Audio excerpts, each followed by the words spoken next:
Ya, udah jam 5.45. Mari kita mulai training matrap terakhir. Yeay, terakhir. Aku masa sih terakhir? Ya kan terakhir kan hari ini. Oh iya. Iya, So minggu depan udah nggak ada. bebas lagi dong. Jadi kita udah budget TS ini. Enggak, ya ini mah cuman satu setengah kali lipat berapa? 6. 6 dibagi berapa sih harusnya? 28. 28. Iya. Ya segitulah. Seperempat. Seperempat SCTS. Ya, semoga walaupun ketemunya cuma seperempat SCTS tapi manfaatnya bisa lebih dari itu. Amin. Amin. Bismillah. Nah, hari ini materinya itu di apa ya? Saran dari teman kita, Mbak Olga. Sebenarnya enggak sih. Ya sebenarnya iya sih. Jadi dia kasih saran.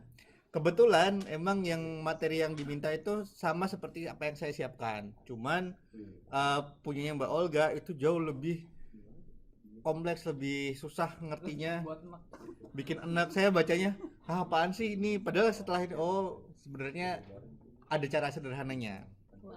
Jadi ini hari ini kita ke curve fitting, which is mungkin ini bakal sangat-sangat berguna buat teman-teman, terutama yang nanti ada eksperimen dan butuh entah itu bikin kurva standar atau pengen bikin fungsi dari fungsi keterikatan dari dua buah variabel. Nah, jadi curve fitting itu sebenarnya gimana sih? Sederhananya adalah kita tuh punya dua atau lebih set data yang saling berkaitan. Jadi misalnya yang satu asal nggak ya ini agak-agak statistik. Jadi yang satu adalah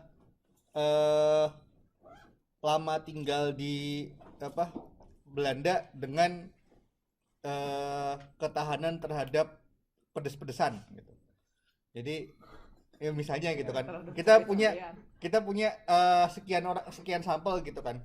Yang satu masing-masing sampel tuh punya punya udah tinggal di Belandanya itu beda-beda. Ada yang 10 hari, ada yang 1 bulan, ada yang berapa tahun gitu kan. Dan mereka punya tingkat resistensi terhadap makanan pedas yang berbeda gitu. Nah, kita pengen lihat apa ya sih ada keterkaitan antara lama tinggal di Belanda sama resistensi terhadap makanan pedas gitu kan. Nah, berarti kan si lama tinggal di Belanda adalah sebuah X gitu. Dan ketahanan terhadap pedas itu adalah sebuah Y, di mana Y itu adalah fungsi dari X gitu. Kita pengen tahu apakah memang ada fungsi dari X gitu kan. Nah, jadi kita bikin fungsi yang mencerminkan keterkaitan tersebut. Nah, fungsinya apa? Bisa macam-macam. Nah, ini biasanya dipakai yaitu tadi ketika pengen bikin model dari data eksperimen, misalnya eksperimen tadi si lama di Belanda sama ketahanan terhadap makanan pedas, atau bikin kurva standar. Mungkin teman-teman yang di analitik saya dulu taunya di kimia analitik sih. Jadi kalau misalnya mau mengukur konsentrasi suatu cairan dengan alat spektroskopi, itu nggak canggih-canggih juga sih sebenarnya, cuman masukin ke dalam kotak gitu kan, terus diukur ininya berapa gitu kan, absorbensinya berapa gitu kan, atau transmitasinya berapa. Nah, nanti kita karena matriks itu apa ya, kalau misalnya kita pengen nyari senyawa X di dalam matriks itu larutan yang mengelilingi di tempat di mana X itu berada. Misalnya X itu adalah garam, matriksnya adalah air gitu. Nah, garam di dalam air dengan garam di dalam misalnya alkohol gitu, itu punya absorbansi yang berbeda. Nah, maka dan itu juga ketika konsentrasinya beda, itu absorbansinya juga beda. Nah, maka orang tuh nggak akan bisa tahu dengan sekali masukin ke alat langsung tahu ini ternyata konsentrasinya segini, nggak bisa. Jadi mereka harus bikin kurva standar di mana mereka punya sampel yang udah jelas konsentrasinya berapa, terus mereka ukur. Terus nanti ukurannya adalah si absorbansinya berapa sama konsentrasinya berapa, terus dibikin plot di mana itu adalah yang disebut sebagai kurva standar. Jadi nanti ketika kita punya absorbansi yang baru, yang sampel yang benar-benar kita pengen tahu nilai konsentrasinya berapa, udah punya kurva standarnya. Jadi kayak kita bisa interpolasi data si sampel ini sebenarnya punya konsentrasi berapa dari kurva standar yang sudah ada. Nah, seperti yang saya bilang tadi bahwa kita butuh yang namanya fungsi. Ya, saya nggak tahu ini istilahnya benar atau enggak, tapi intinya adalah fungsi keterkaitan di mana si X itu punya keterkaitan dengan si Y. Nah, fungsi-fungsinya ini ada beberapa macam. Ada yang linear, ada polinomial, eksponensial, dan sebagainya, macam-macam. Yang linear tuh Y sama dengan AX plus B, polinomial bisa pangkat 2, pangkat 3, dan sebagainya. Eksponensial bisa, contohnya sebuah konstan eksponensial sebuah konstan kali X. Nah, yang jadi masalah adalah ketika kita misalnya menganggap bahwa si tadi tinggal di Belanda lamanya dengan ketahanan terhadap si kepedesan itu fungsinya linear. Berarti kira-kira sebentar. Oh ya. Udah ada. Berarti kira-kira fungsinya misalnya ini lama tinggal di Belanda, yang ini resistensi. Jadi mungkin yang masih baru-baru tinggi. Terus yang udah agak lama rendah. Terus makin lama makin rendah, makin rendah, makin rendah gitu kan. Nah, terus kita menganggap mungkin sebenarnya fungsi yang dekat-dekat dengan ini adalah yang bentuknya seperti ini nih. Wah. Nah, ini kan kira-kira ini bentuknya kayak kurva kuadrat lah ya. Bisa dideketin sama kuadrat gitu. Jadi R sama dengan A T kuadrat plus BT plus C, dimana A, B, dan C ini kita belum tahu. Dan itulah di curve fitting ini kita pengen tahu berapa sih A, B, dan C. Nah, jadi itu tujuannya curve fitting. Jadi kita pengen cari tahu koefisien yang membikin persamaan model yang kita bikin ini sesuai dengan data-data eksperimen yang kita punya. Nah, berarti pertama teman-teman harus nganggap dulu ini mau kurvanya dibuat apa, karena teman-teman juga bisa menganggap bahwa daripada kita bikin kuadrat, gimana sih ini? Daripada kita bikin kuadrat, anggap aja lah kita ini lurus gini, yang linear gitu. Bisa aja gitu.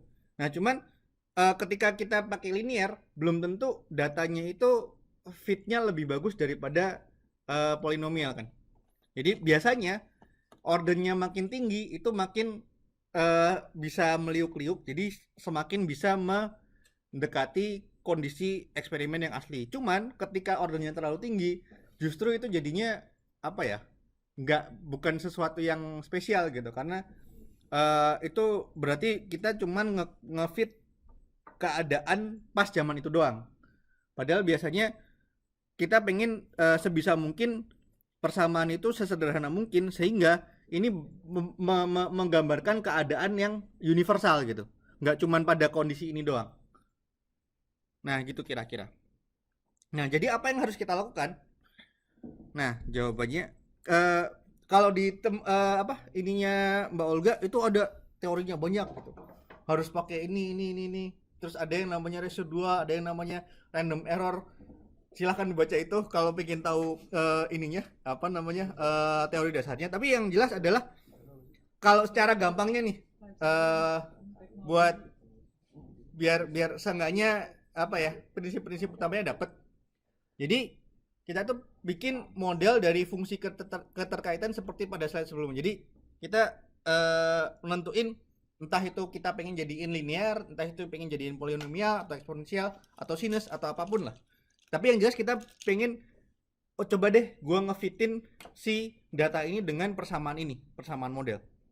Kemudian kita cari koefisien yang sesuai sehingga modelnya itu sangat-sangat mendekati dengan data eksperimen yang asli. Nah, gimana caranya biar bisa mendekati? Itu kita nyari koefisien dengan meminimalisasi selisih antara model dengan data. Jadi bisa dilihat di lagi. Nah, bisa dilihat di sini. Jadi ini merah-merah ini adalah data. Kemudian garis hitam yang gini itu adalah persamaan kita. Dan kita di sini menganggap bahwa persamaan ini adalah linear. Kemudian kita bisa lihat bahwa ini ada garis hitam yang keluar ke atas itu. Itu adalah selisih antara nilai Y dari fungsi persamaan model yang kita bikin dengan nilai Y dari eksperimen yang sebenarnya. Jadi aslinya di X ini Y-nya sekian. X ini Y-nya sekian. X ini Y-nya sekian. Nah, setelah kita pakai persamaan model, ternyata waktu X ini Y-nya itu cuma di sini. Jadi ini ada selisih jauh banget. Nah, ini yang disebut dengan residual. Residual itu adalah selisih antara residual atau error, selisih antara data eksperimen dengan Y dari persamaan fungsi keterikatan yang kita asumsikan bahwa itu adalah fungsi yang mengaitkan antara dua variabel tersebut. Nah, di sini di dalam curve fitting ini kita pengen meminimalisasi error ini. Kita pengen sebisa mungkin dari semua data itu jumlah errornya tuh sekecil mungkin.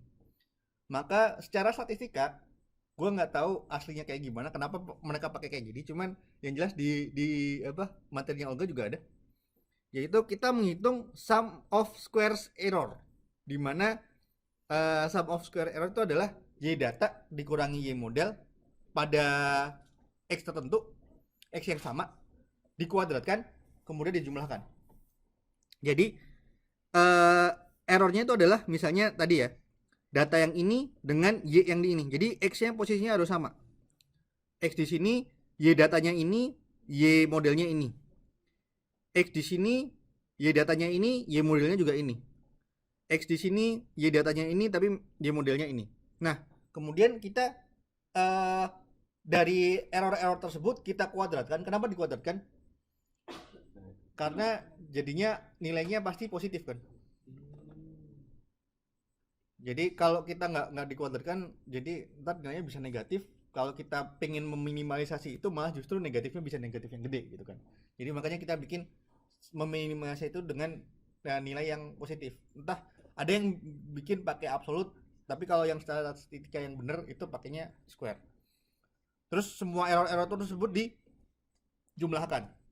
Dan itulah yang pengen kita minimalisasikan. Kalau bisa, sebisa mungkin ini tuh nilainya jadi 0 gitu. Ketika nilainya 0, berarti Y data dan Y model itu tidak punya error. Residualnya 0.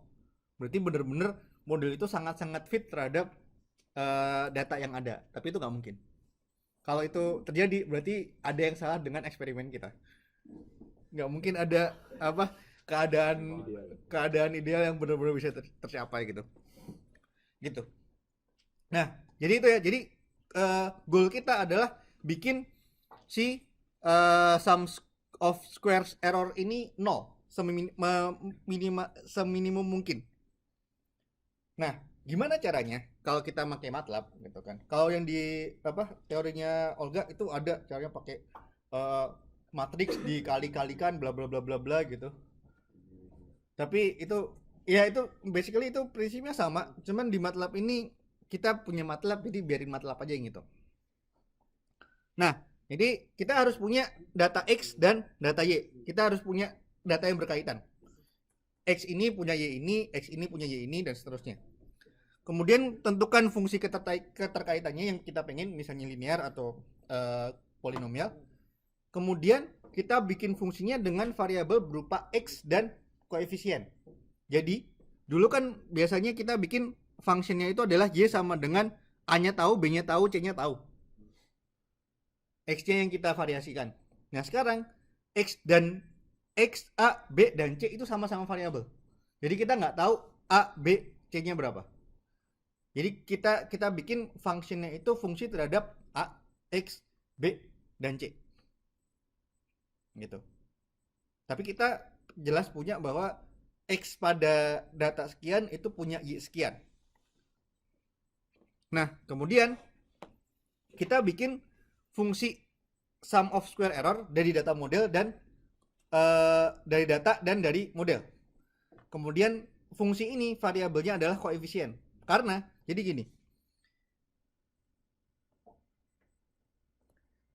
Y data ini kan tetap, dia nggak akan berubah sampai kapanpun. Tapi Y model ini bisa kita ubah. Karena Y model ini adalah contohnya kalau kita misalnya itu linear, Y model pada I itu adalah A X I plus B. Dengan A dan B yang berbeda, maka Y model kita akan berbeda. Oke. Jadi kita bikin fungsi SSE ini yang berubah adalah A dan B-nya, koefisiennya.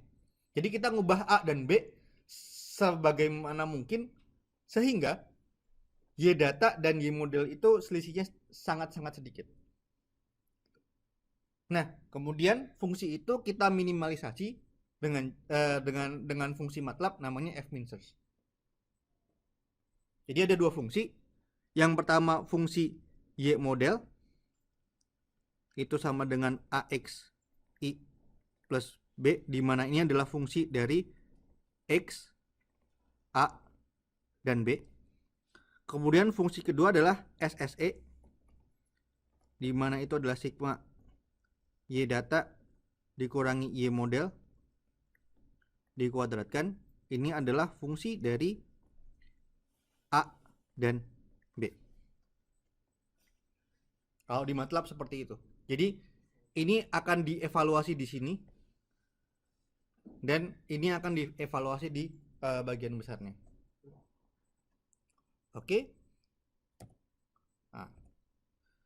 Nah, seperti biasa kalau kita cuma dengerin gini doang nggak bakal bisa. Kita langsung menuju ke MATLAB-nya. Berarti sebenarnya ini solusi ini digunain, misalnya kita udah punya model, terus kita pengen nyocokin model itu sesuai nggak error dari data sama model itu sejauh mana gitu ya? Sebenarnya bukan kita udah punya model sih, kita belum punya, kita pengen bikin model. Kita pengen bikin model. Jadi modelnya itu kita tetap harus milih sih, maksudnya mau pakai fungsi linear, fungsi eksponensial, fungsi polinomial gitu. Jadi SSE itu untuk yang Y modelnya, untuk SSE berarti dicoba apa ya, bisa pakai linear kayak gimana, pakai polinomial gimana? Iya. Satu-satu gitu.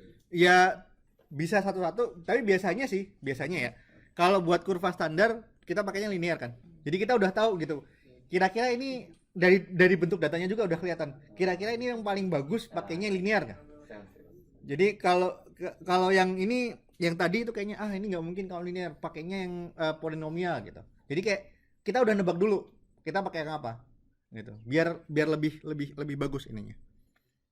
Nah, jadi ini saya bikin randomly generate, ya nggak random banget sih. Ya ini ada sebuah fungsi X adalah fungsi T, di mana kita menganggap modelnya ini adalah sebuah persamaan eksponensial, yaitu X adalah C, suatu konstan eksponensial minus alfa dan T dikalikan T. Yang kita sudah tahu adalah kita punya X data di sini. Kita punya X data di sini. Ini X datanya yang berkaitan dengan T data. Kita punya T, X-nya masing-masing ini. Kita belum tahu C-nya. Kita belum tahu alfanya. Jadi tugas kita adalah mencari tahu berapa sih C dan berapa sih alfa. Oke? Nah, mari kita ke MATLAB-nya. Keep. Saya akan bikin function training week 4.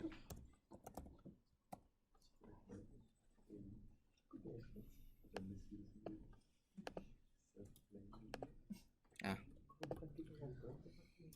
jadi functionnya tadi function misalnya eksponensial ya, berarti x sama dengan eksponensial fungsi dari t dan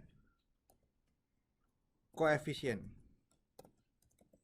Nah, di sini saya bikin koefisien c dan alfa itu dalam bentuk satu variabel, yang variabelnya itu berupa vektor, di mana vektor itu mencerminkan c adalah elemen pertama, alfa elemen kedua.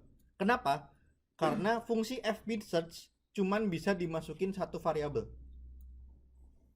Kita nggak bisa masukin c dan alfa, kita bisa masukinnya koefisien, di mana koefisien itu mengandung c dan alfa sebagai elemen-elemen dari vektornya.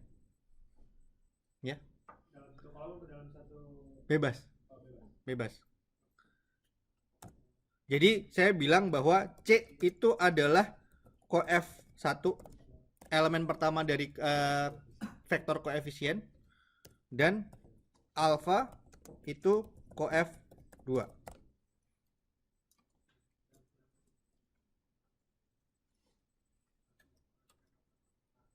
Oke, dan di mana x adalah c dikali eksponensial minus alfa dikali t.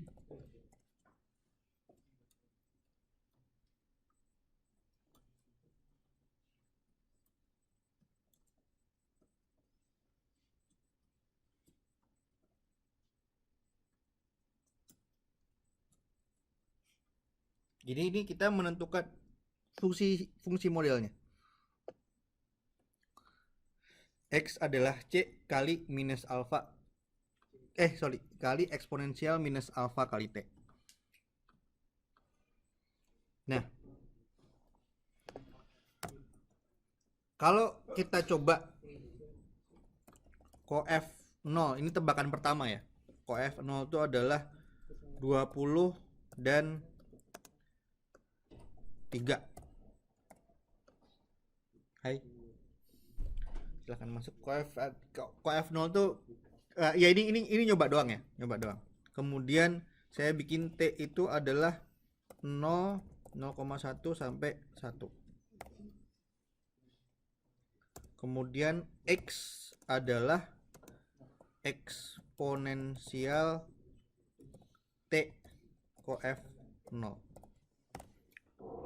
Nah, sebenarnya apa yang saya lakukan di sini? Saya mengevaluasi nilai x, di mana x adalah penyelesaian dari fungsi eksponensial dengan variabel t dari 0 sampai 1 dengan selisih 0,1 dan menggunakan koefisien koef 0, 20 dan 3. Jadi ini sama aja hasilnya dengan x sama dengan c dikali exp minus bukan c nya berarti 20 kali exp minus 3 kali t. Jadi saya bilang ini dengan ini itu sama.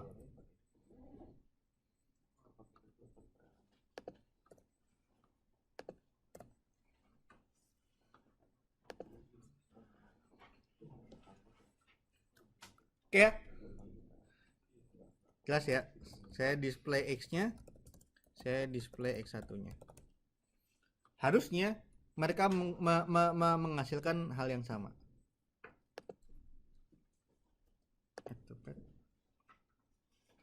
Nah, jadi ini bentar. Ini adalah x-nya yang gini deh.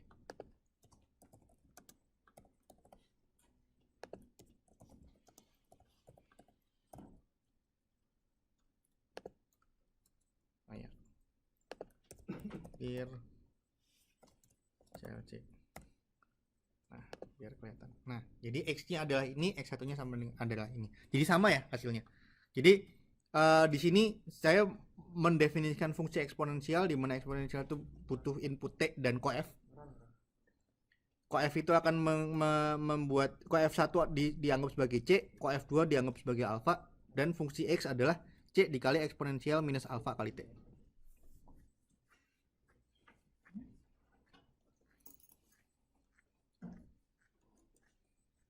Nah, sekarang kita udah berhasil bikin fungsinya kan. Ya, ini adalah Y model kita, atau kalau di sini X model. Padahal kita punya data X data yang udah kita punya tadi.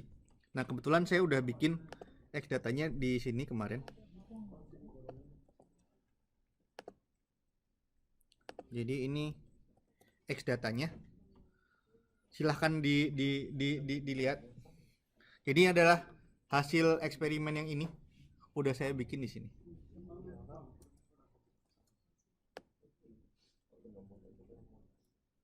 Nah, berarti bisa kita lihat bahwa koefisiennya jelas bukan 3, 20 dan 3 karena hasilnya beda banget.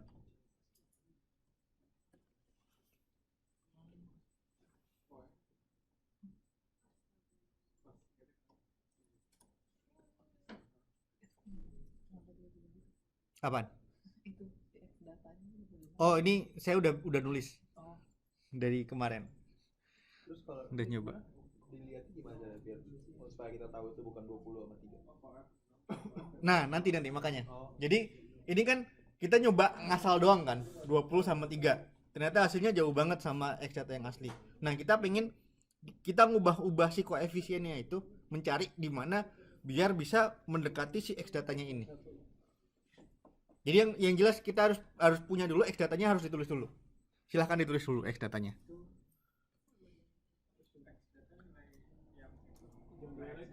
Kenapa?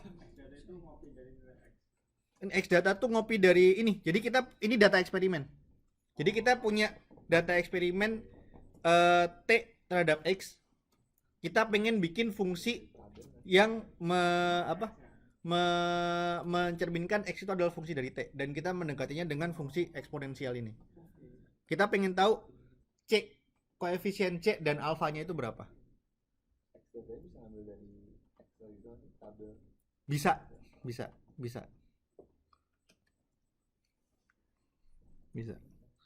Nanti kalau sempet saya ajarin caranya gimana. Kalau masih ada waktunya.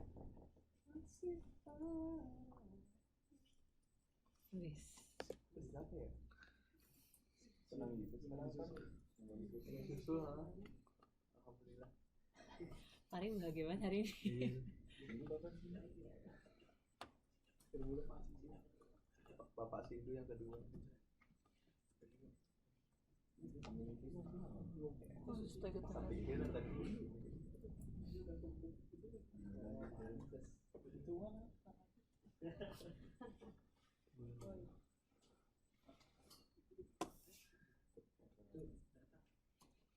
Data.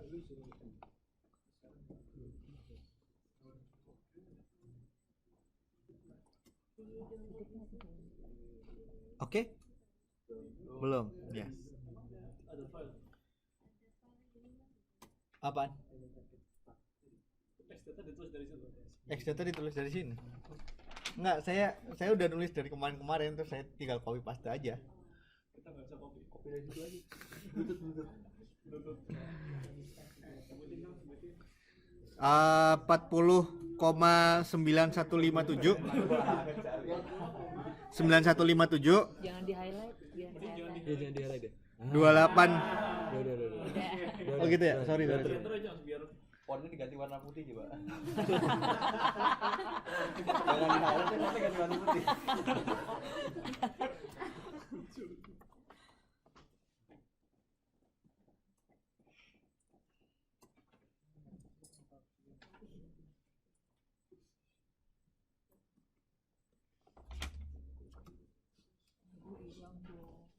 Apanya?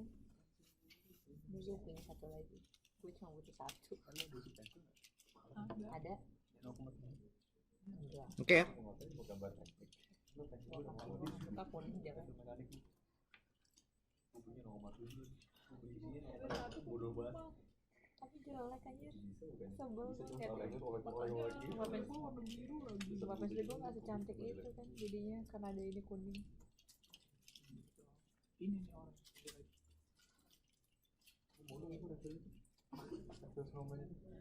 Apanya? Baris tau nggak, gue ngegaris-garis pakai apa? Pakai Oke. Starbucks.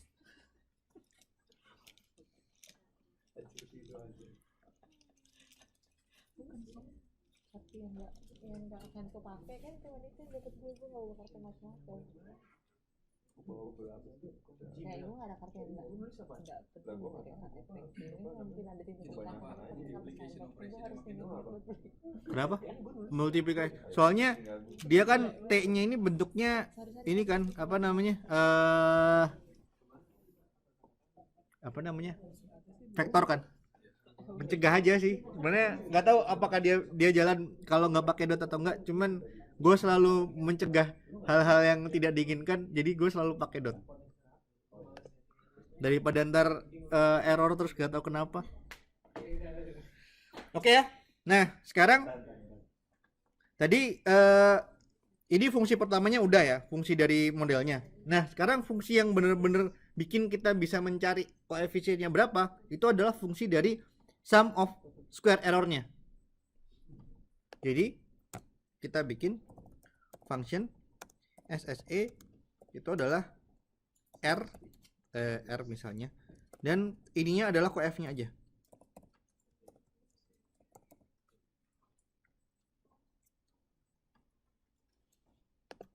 Jadi apa inputnya adalah si koef-nya aja.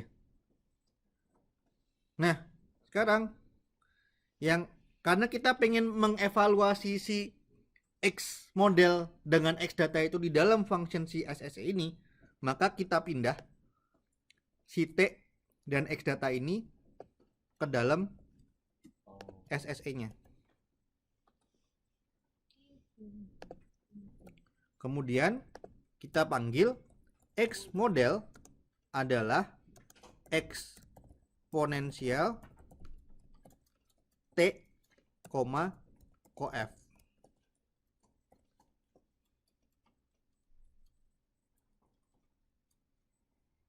Kemudian SSE-nya adalah sum dari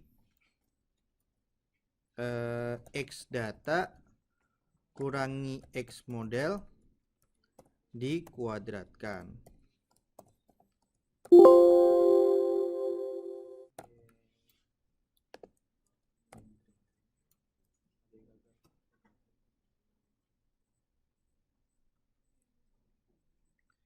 Oke, jadi di sini di dalam fungsi R ini saya akan mengevaluasi SSE.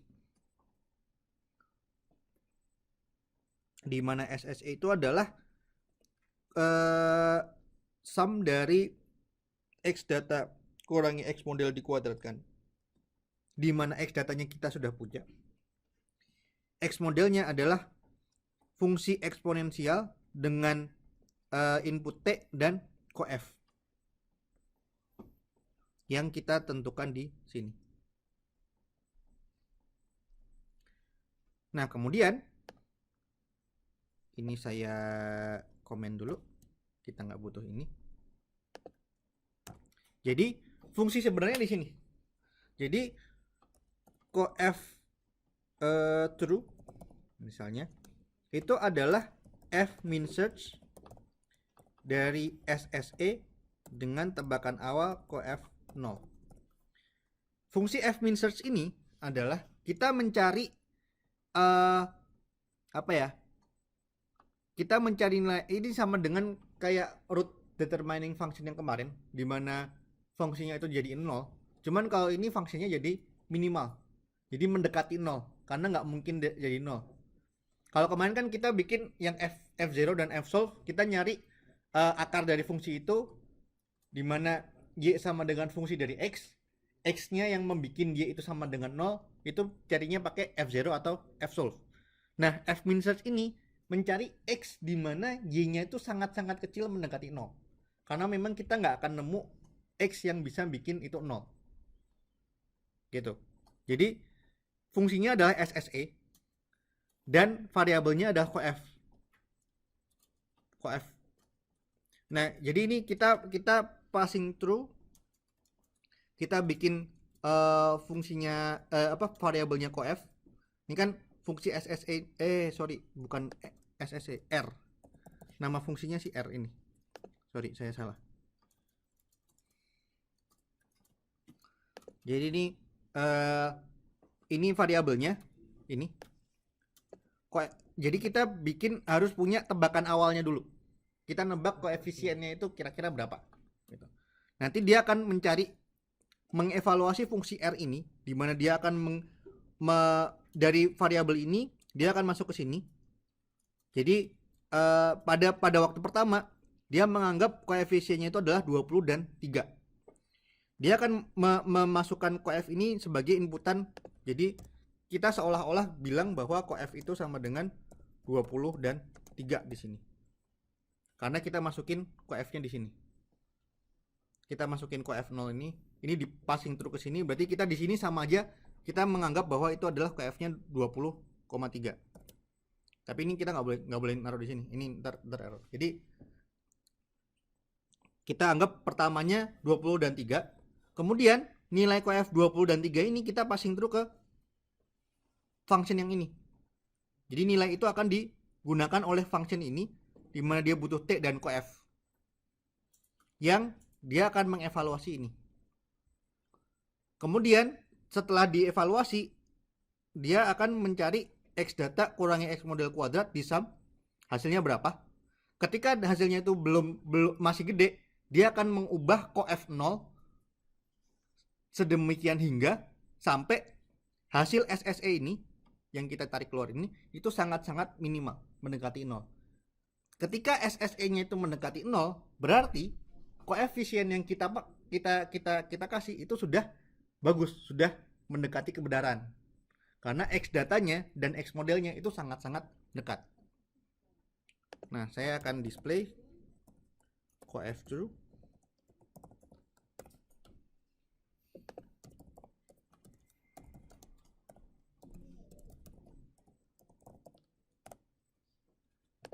Jadi ternyata setelah Oke. Ini harus pakai karena ini X-nya ini bentuknya baris, sedangkan X datanya ini bentuknya kolom, maka saya harus jadiin baris juga, transpose. Nah, ternyata koefisien true-nya adalah C-nya 40,7, alfanya 3,35.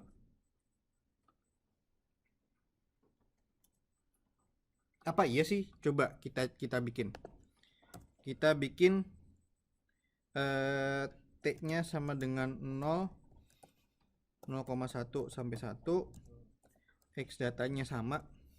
X datanya kita copy paste.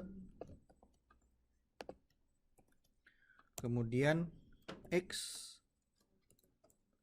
model sama dengan eksponensial T coef true.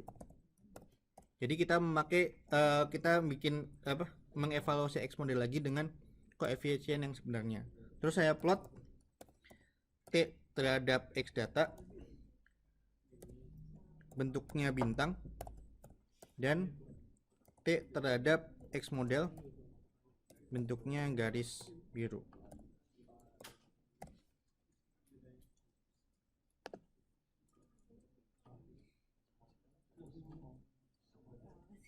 Nah, ini R.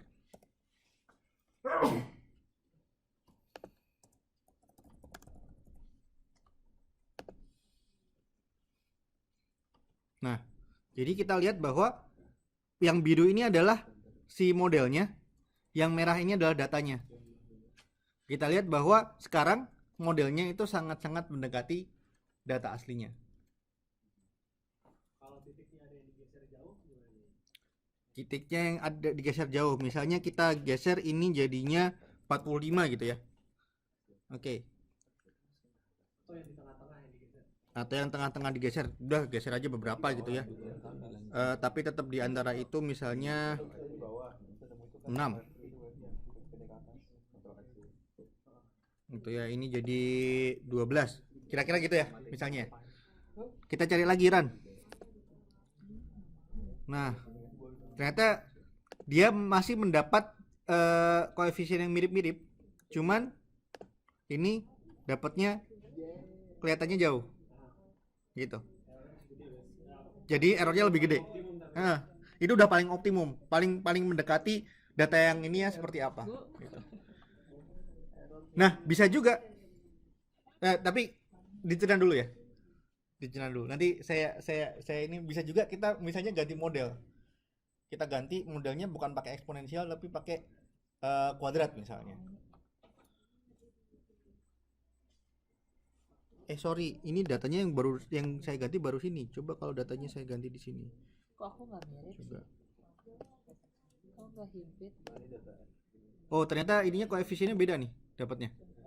Ya, koefisiennya dapatnya beda. Tadi datanya belum saya ganti. Jadi koefisiennya dapatnya beda dan ini lebih maksimum, lebih optimum lah ininya. Oke, ada yang nggak berhasil, dapat error apa? Kok Jadi grafiknya beda, apa yang terjadi? Jadi yang jelas gini, kita telaah satu-satu ya. Kita telaah satu-satu. Jadi fungsi sebenarnya cuman ini. Fungsi utamanya tuh cuman baris 5 dan baris 6 aja. Itu adalah tebakan pertama dari koefisien dan hasil koefisien yang sebenarnya yang kita data itu paling dekat itu dengan koefisien yang ini dan ini. Nah, kemudian kita menentukan dua fungsi. Fungsi pertama adalah fungsi model kita, di mana fungsinya adalah C dikalikan eksponensial minus alfa kali T. Ini saya hapus aja deh. Jadi ini fungsi kita. Dan saya bikin C dan alfa itu sebagai satu vektor. Karena memang fungsi f-min search ini cuma bisa nerima satu variabel. Jadi saya terpaksa menggrupkan si koefisien itu menjadi satu variabel. Maka saya bilang bahwa C itu adalah koefisien elemen pertama, alfa adalah koefisien elemen kedua. Kemudian fungsi sebenarnya adalah yang di bawah ini, di mana kita mencari selisih antara X data dari hasil eksperimen dengan X model, di mana X model ini adalah fungsi kita yang pengen kita deketin. Dari situ kita masukkan ke ini f-min search. Fungsi R ini adalah fungsi mencari sum of square error ini. Kemudian tebakan pertamanya adalah koefisien 0. Dan kita harus memberikan jumlah koefisien yang benar. Kalau kita misalnya ada C dan alfa, berarti harus ngasih dua tebakan awal. Kalau nanti fungsinya jadi kuadrat, tebakannya harus jadi 3. Kalau misalnya itu nggak kasih tebakan awal bisa nggak? Nggak bisa. MATLAB itu pasti butuhnya, karena dia bukan MATLAB doang sih. Numerical method itu selalu mendekati dari tebakan awal. Harus diinisiasi dulu. Terus kalau misalnya kita nggak tahu banget nih tebakan awalnya, asal aja. Karena MATLAB ini jago banget gitu ya. Kita makanya seasal mungkin. Hasilnya coba ya. Saya ganti ini kan 20 sama 3 kan. Coba saya ganti jadi minus 60 sama 100. Dapatnya sama sih, cuman bisa lama dapatnya. Tetap sama sih. Cuman tergantung ini kan fungsinya masih gampang ya. Nah, kalau fungsinya gede itu bisa lama dapatnya kalau tebakannya nggak benar. Atau fungsi-fungsi yang sangat sensitif itu bisa beda tebakan awal, bisa beda banget ininya. Tebakan awal kadang kalau terlalu jauh jadi lama, atau kalau fungsinya sangat sensitif jadi lama banget.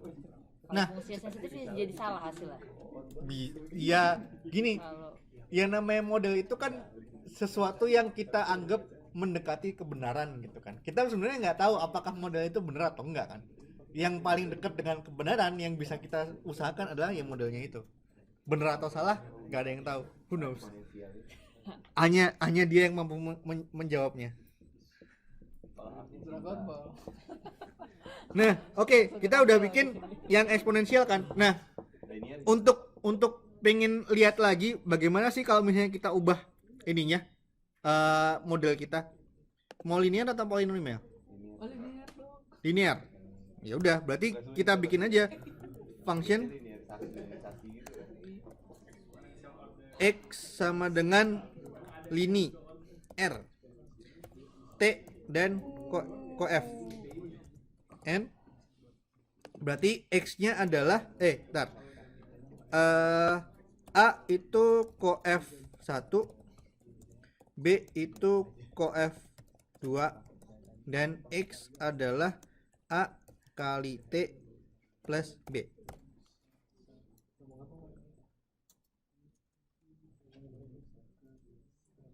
Ya kan, ini linear kan.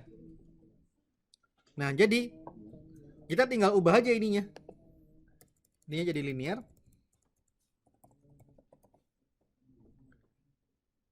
Ininya juga jadi linear. Kalau jadinya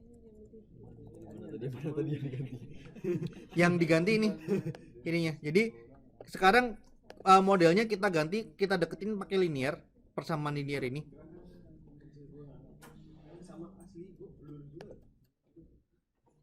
Nggak kelihatan ya?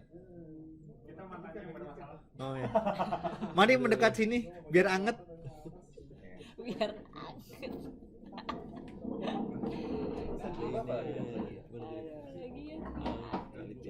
Jadi sebenarnya yang jadi inti adalah dua persamaan ini.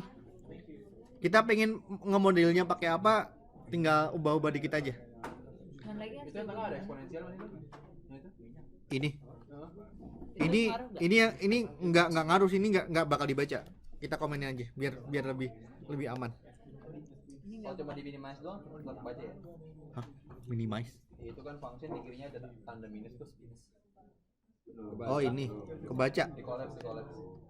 Oh ini tetap kebaca. T, cof. Jadi A-nya itu cof 1, B-nya cof 2.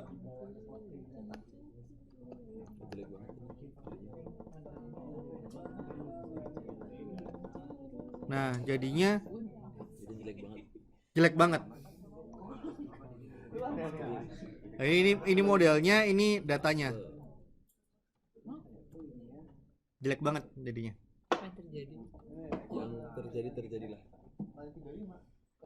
Kalau misalkan fungsinya Oh, datanya acak-acakan banget, bisa nggak kita bikinnya kayak untuk domain sekian sampai sekian pakainya linear, sekian sampai sekian. nggak ini yang Bisa aja. Terus Bisa aja, lanjut. tapi ya aku nggak tahu ya apakah itu ada otomatisasinya atau gimana. Kalau yang aku pikiran adalah ya udah, kita pengen domain ini apa gitu kan, kamu pisahin aja ini domain 1, terus habis itu yang ini domain kedua, yang ini domain ketiga, kita evaluasi masing-masing.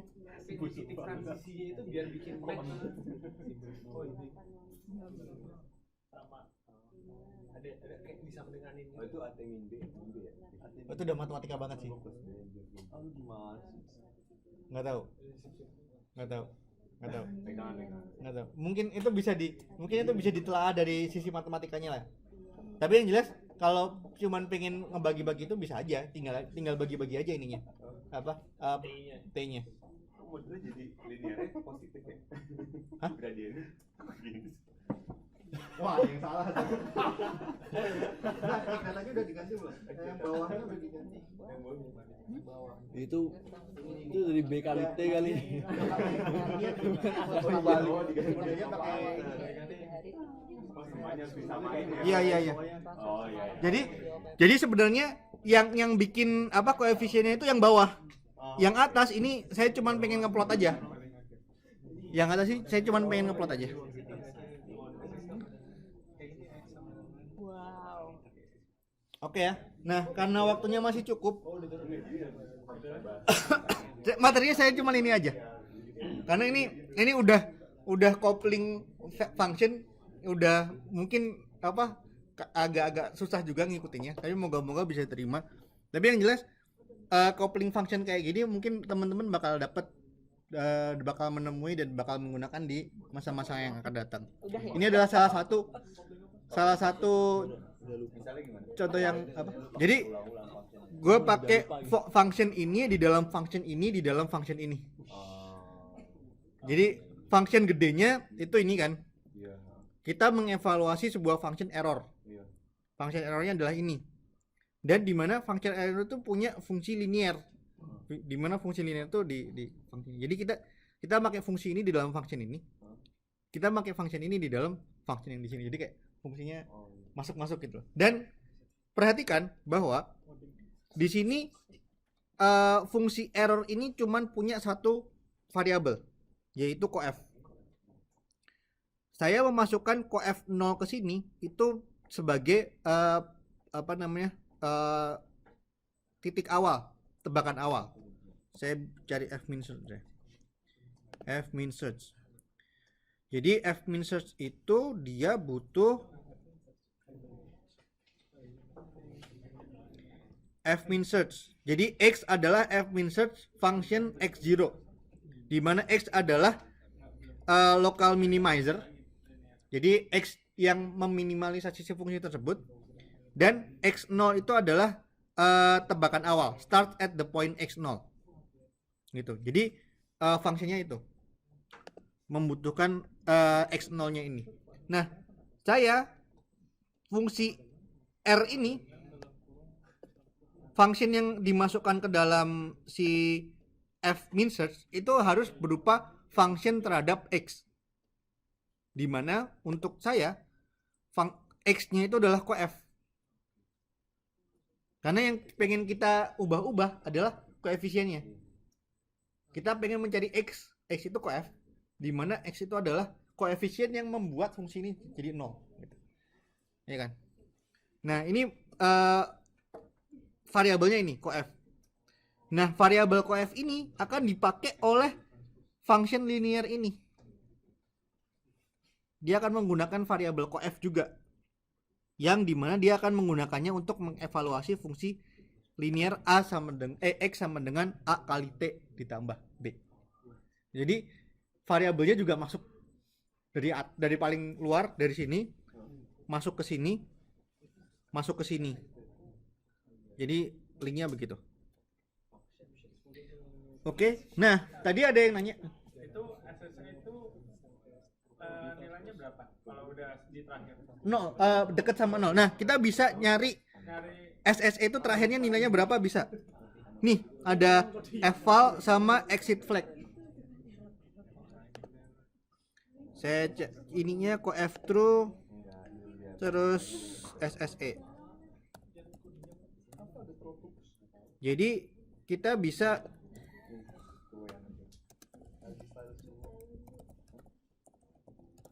memunculkan kan di sini dibilang bahwa fmin search itu bisa x eval sama dengan fmin search bla bla bla. Nah, evalnya ini adalah returns in eval the value of the objective function found at the solution x. Jadi nilai xxe ketika koefisiennya itu dapat coef true-nya itu. Kita bisa lihat itu. Dan ternyata SSE-nya itu 369,307 karena errornya segitu, sum of square error. Karena kita pakainya fungsi linear. Nah, kalau kita ganti fungsinya jadi eksponensial lagi,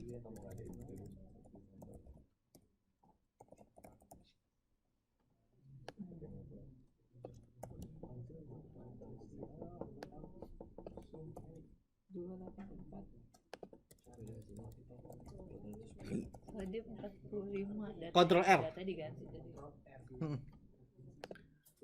Nah, ternyata kalau kita pakai eksponensial, errornya cuman 16. Jadi cara ngeluarinnya itu dikeluarin ini output yang kedua. Jadi di fmin search itu output keduanya adalah fungsi yang kita evaluasi si R ini pada nilai koefisiennya sama dengan coef true. Ini bahkan SSE cuma 1,3 kalau yang tadi sebelum diganti datanya. 1,3 1,3. sebelum diganti apa? Kan itu diganti kan jadi 45. Oh iya, diganti. Sebelum diganti 1,3 ya. Karena itu saya bikin randomnya kecil banget sih. Gitu. Jadi kita bisa tahu Berarti ini nggak terlalu bagus sih sebenarnya, 16,319 itu nggak terlalu bagus. Kalau bisa sebisa mungkin dekat-dekat 0. Ada ini nggak kayak batas harusnya berapa? Itu harus ke statistikanya sih. Jadi statistically acceptable itu berapa gitu ada. Cuman saya nggak bahas di sini. Enggak, berarti dia nggak bisa disuruh sampai SS segini gitu. Nggak bisa. Dia cuma nyari di mana minimalnya tuh berapa. Karena SS itu selalu gini, ketika kita ngubah naik atau turun si koefisiennya itu, dia bakal ada satu minima. Jadi di suatu saat di 44,192 dan 3,48 itu benar-benar SS-nya tuh segitu. Kalau kita ubah dikit aja, itu bisa jadi naik lagi. Ke kanan ke kiri tetap naik dua-duanya. Itu benar-benar lokal minimanya. Nah, tadi ada yang nanyain gimana sih caranya, bisa nggak sih kita import data dari Excel dan ekspor data ke Excel? Bisa.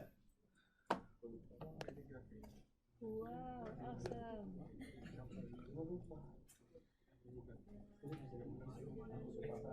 Datang makin dikit ya. Setahun udah lama. Karena tinggal kopi itu. Nah, kalau ngomong udah setahun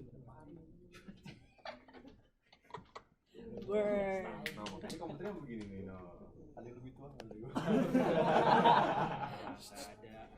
Oh itu ada teman sejawat. Halo teman sejawat. Oh iya pernah juga. Lu nggak ada mas Reza. Yang aja tuh dia lulus duluan lagi. Lu 4 tahun berapa? Enggak. Berapa lu? 4,5. Tetap lebih cepat dari gua. Oke. Jadi ini adalah data T-nya dan data X-nya. T dan X. Nah, kita pengen import ini dari Excel.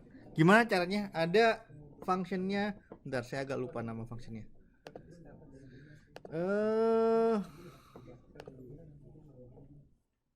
Dokumen atau di OneDrive.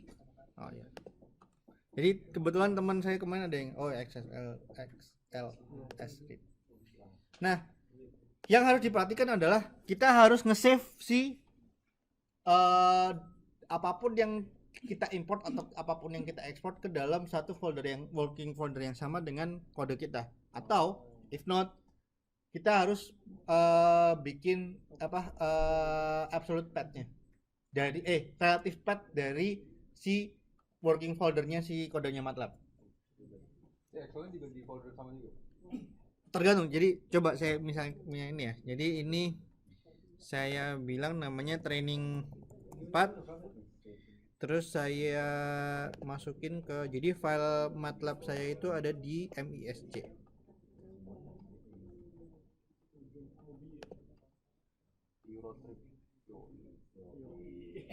Tenari. Jangan Ya. trauma trip, jangan diomongin trip kasihan. Nah, jadi bisa kita lihat di sini.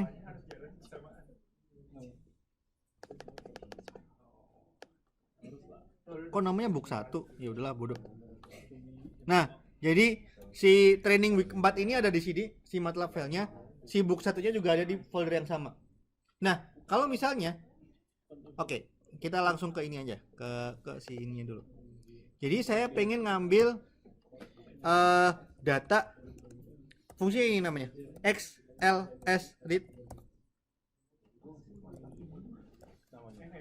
Terus kita tentuin nama filenya apa, book1.xlsx. harus ada .xlsx nya, harus benar-benar clear, case sensitive. Terus kemudian kalau nggak salah ininya sheetnya, terus ininya sheet 1 ya satu aja, angkanya juga nggak apa-apa. Atau kalau nama sheet pakai nama. Ini langsung masukin kayak worksheet gitu di MATLAB kan keluarin. Maksudnya kan bisa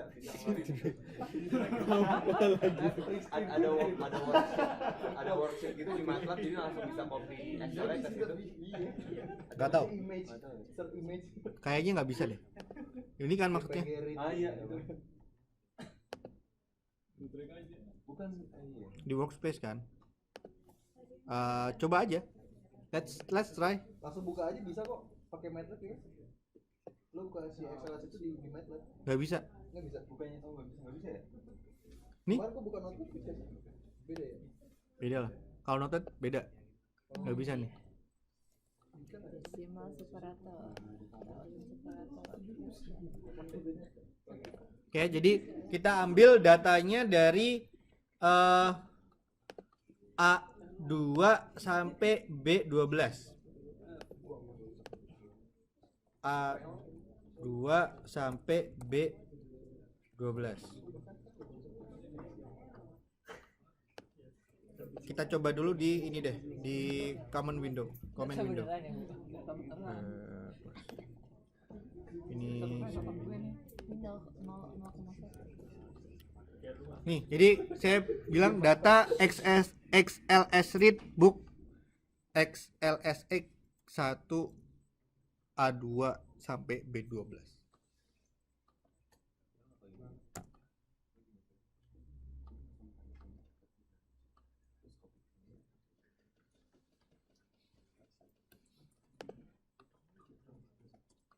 Nah, sekarang saya bisa lihat di workspace-nya bahwa saya punya namanya data.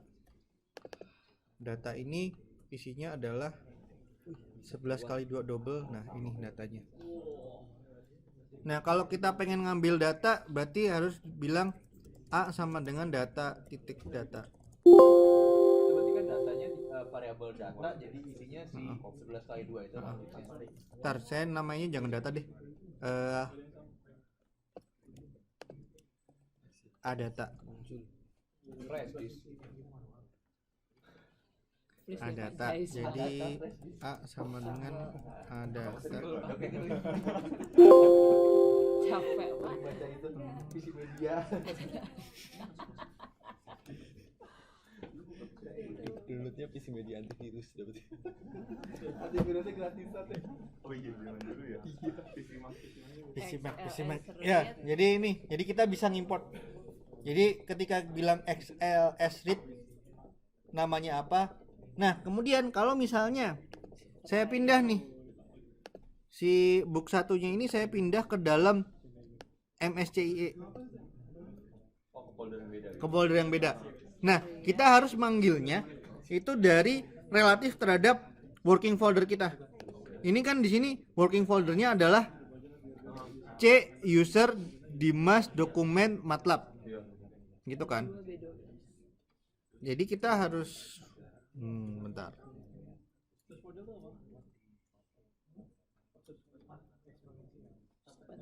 Udah gitu doang. Berarti kita harus bikin XLS read-nya itu MSCIE slash gini book 1. Jadi dari situ relatif path ke dalam folder yang ini tadi. Kalau dia ke atas bisa. Titik 2. Di komputer ada folder yang namanya sama. Nah, itu yang jadi masalah. Makanya data itu harus terstruktur banget. Kalian bikin ini harus Foldernya tuh boleh pakai spasi nggak? nggak boleh. Oh. Nggak tahu ding. Tadi gimana kalau yang demo ke atas? Titik 2. Oh, Oh, nggak bisa. Jadi ini gua di user Dimas dokumen MATLAB. Enggak, masanya ini di MSCIE. oh lu mesti MSCI dulu ya. Oh, tar. Ini gua ganti di dokumen MATLAB ini kan. Sebenarnya ininya foldernya di sini.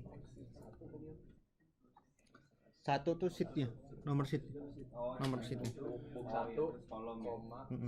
Nah, kalau ini kan working foldernya sebenarnya di ini. Dimas dokumen MATLAB gini kan. Berarti di working folder yang ini. Nah, kalau saya ganti ininya, Naikin coba nih. saya naikin ke sini dokumen LSX benar kok. CSX 2. yoi. Jadi bikinnya gini. titik 2. Oh. Sama kayak di ini, sama kayak di command window.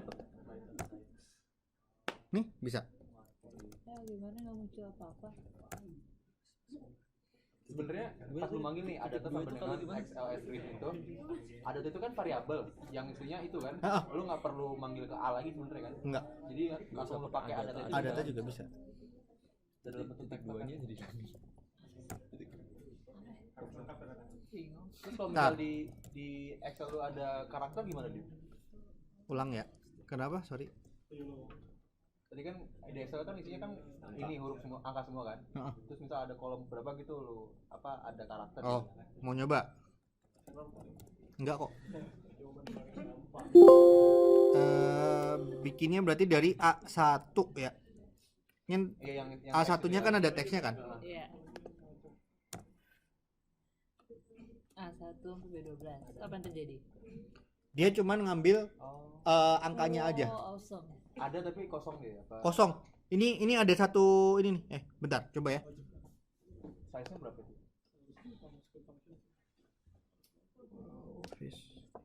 Oh enggak ambil.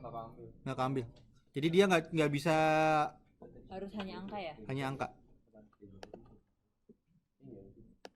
Kecuali mungkin let's try kalau misalnya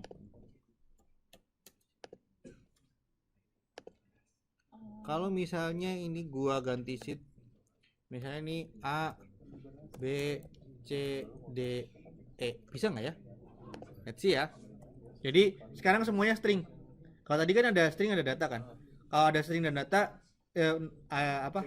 value dia ambil value doang. Kalau string semua kita coba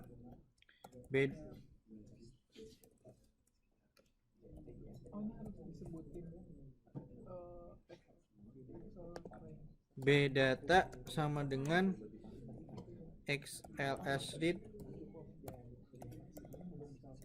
book1.xlsx sheet kedua dari berapa? A1 sampai 5. A1 sampai A5.